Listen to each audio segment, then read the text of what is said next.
Kavache, mga kabunch from Espada City and my elementary school in Lucena City. Hello to all of you here at this my YouTube channel. I am Tobias Verinaga, Jr. and Zona Verinaga, human being. So, today is bear warning of the Philippine and volcanic mayons and Visayas. The first activity before the hindi pantay ang kilay ko, di ba? Makapalit manipis. So, yung Vulcan Mayo na yan is very time of the end of the world.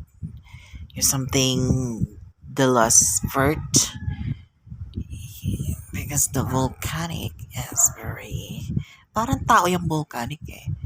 Or there's bacteria to linalabas yung dumi ng katawan. Kailangan nila magbuga pero yung time ayan ay difficulties. Pero pag sumabog na kasi ang mayon, mayon volcanic, the volcanic of South Albay. Albay is the Bicol is Masbate City located. Pero yes, Pacific Ocean ang pagitan nila. So here for the alarming of June 8, 2023 about volcanic mayon and the Philippines. So it's very cloud now and the sky is raining. Di ba malakas ang ulan? Kaya umusok yung volcanic kasi umuulan eh.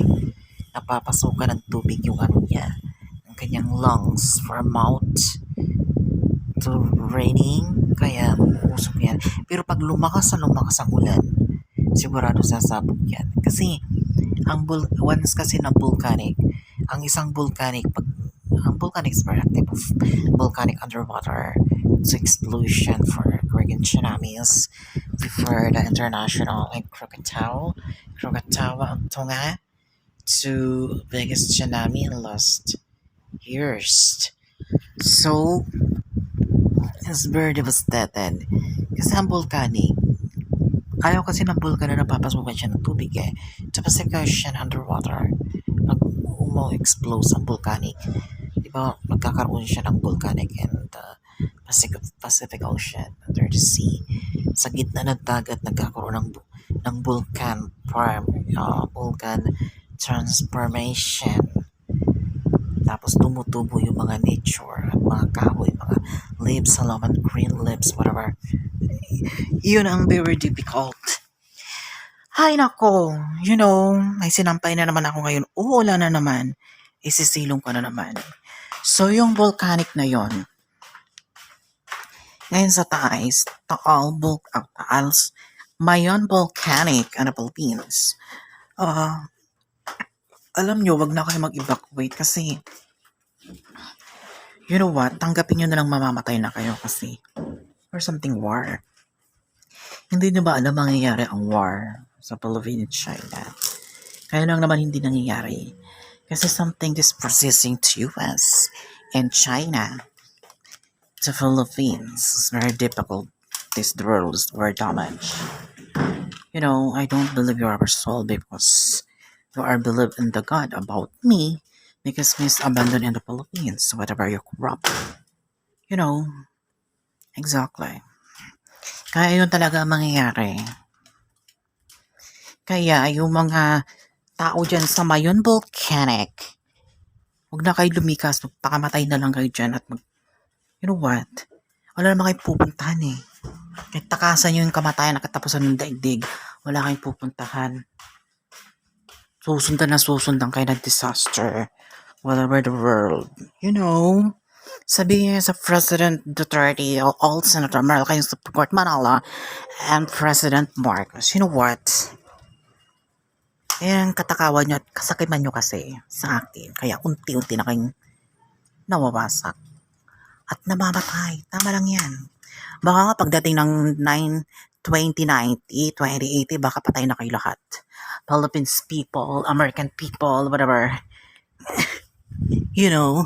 Pagtatawanan ko kayo ng pagtatawanan.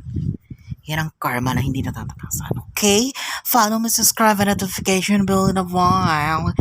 I'm Tobias Bornaga from Status City, and location for my provinces is my butter. And my home to Barangay Divisoria, Lusay, Bongtud, Palanes, located for areas. Home is Barangay Divisoria, Lusay. So we're the here to city and the Masalang for all markets for city and Masbate City for entire hotel and buildings and tourists. Hey, and thank you so much for here the news here in this Mayor Masbate City. Hello, and welcome back to what happened to this part of the Philippines. Thank you. Bye.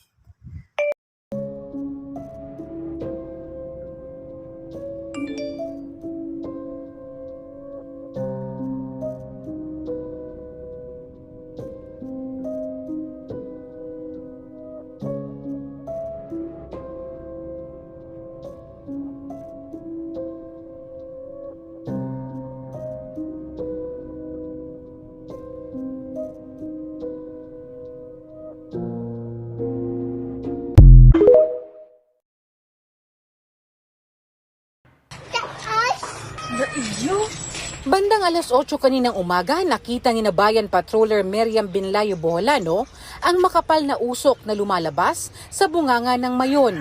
Kuha ito mula sa bahay nila sa Barangay San Roque sa bayan ng Malilipot, Albay. Itinaas na ng FIVOC sa Level 3 ang alert status ng mayon simula ngayong araw matapos makapagtala ng sunod-sunod na rockfall events at pre-volcanic earthquake sa mga nagdaang araw. Sa kabuuan, nakapagtala ng 267 na rockfall events simula June 5 hanggang 8. May naitala ring pyroclastic density current sa Bunga-Gali na nasa Timog Silangan at sa Basud-Gali na nasa silangang bahagi ng bulkan.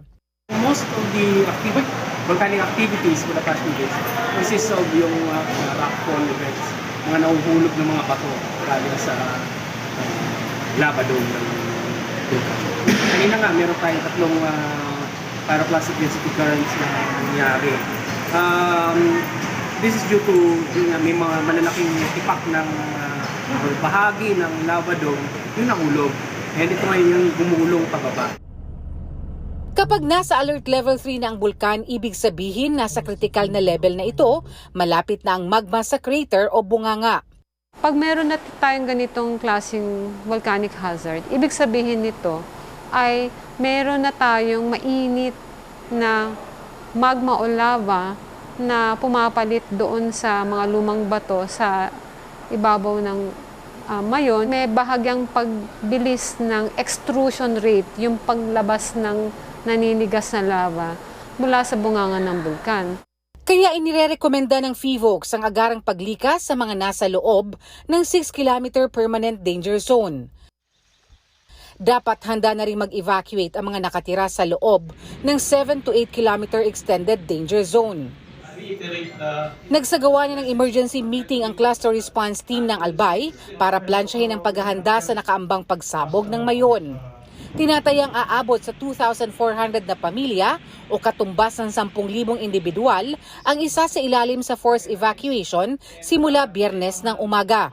Nakaalerto na rin ang lahat ng ahensya ng pamahalaan dahil tinatayang aabot ng 2 araw ang evacuation preparation. Ang timog at timog silangang bahagi ng bulkan ang pinakaapektado sa kasalukuyan dahil ito ang karaniwang daluyan ng mga pyroclastic density current na patuloy na naitatala. Right now, actually, any area inside the permanent danger zone is dangerous na area yun. Pero right now, ang preferred direction ng mga volcanic materials kung saan sila pupunta ay dito sa bandang south and southeast ng volcano. So, yung mga bayan, yung mga barangay sa upper slopes ng Malid, Daraga, Gaspi, etc. Inaasahan na wala ng tao sa loob ng 6-kilometer permanent danger zone simula bukas dahil anumang oras ay maaaring magtaas pa ang level ng bulkan. Samantala, may nakalaan namang 30 million na calamity fund ang provincial government ng Albay bilang paghahanda sa nakaambang panganib dulot ng bulkan. Naghahanda naman ang Department of Social Welfare and Development ng relief packs na ipamimigay sa bawat pamilyang apektado. May 52,000 food packs ang kagawaran at may darating pang 50,000 relief packs para matugunan ang pagkaing pangangailangan ng evacuees. Irene Perol, ABS-CBN News, Albay.